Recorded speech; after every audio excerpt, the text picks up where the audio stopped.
simbolika, valla, kape këtu, kape. Hajde, bismillah.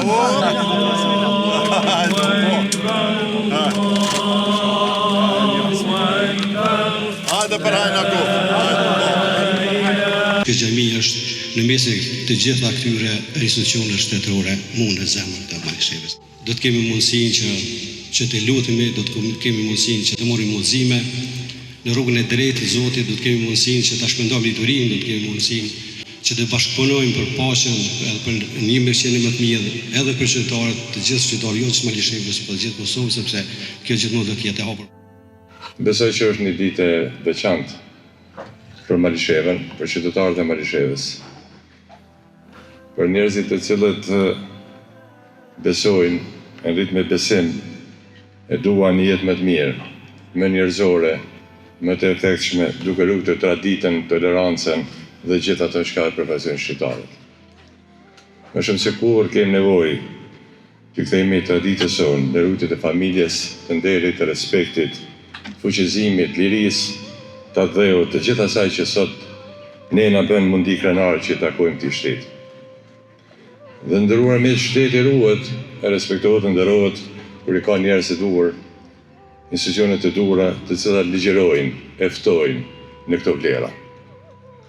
Sot besoj që është më mirë për gjithë ne qytetarët e kësaj komune që po fillojnë kur themeli i ndërtimit të një institucioni të rëndësishëm, fetar, edukativ e humanitar.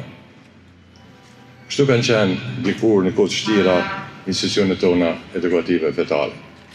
Unë s'kam as pikë dyshimi që ky projekt do të realizohet.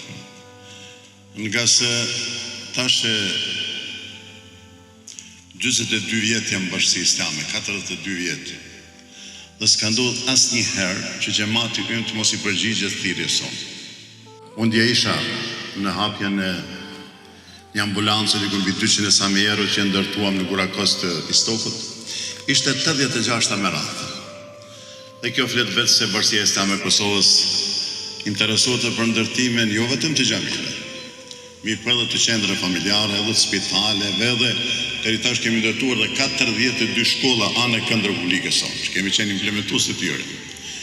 Besoni burra që vitin 98 po mendoj, fillim kur fillum të kërkoj mjete në për xhami, nana tona, gratë tona, motra tona dhe aren që kishin qafë e linë në xhami për ushtrinë shqiptare të Kosovës. Unë jam shumë krenar dhe një vetën mirë, pavarësisht që dikush mund të flasë fjalë, sot është bolet me shpif. Por ky popull vetëm Bashkia Islame ndau 6,5 milionë marka gjermane në atë kohë për ushtrinë shqiptare të Kosovës. Andaj atëherë kur ishin të okupuar, por sot kur jemi të lirë. Kush u frigohet këtyre projekteve? Ne jo, asnjë në asnjë mënyrë. Ne do t'i realizojmë me emrin e Zotit Xheleshanu, sepse do t'i realizojmë bashkërisht që të gjitha. Shënjestër.net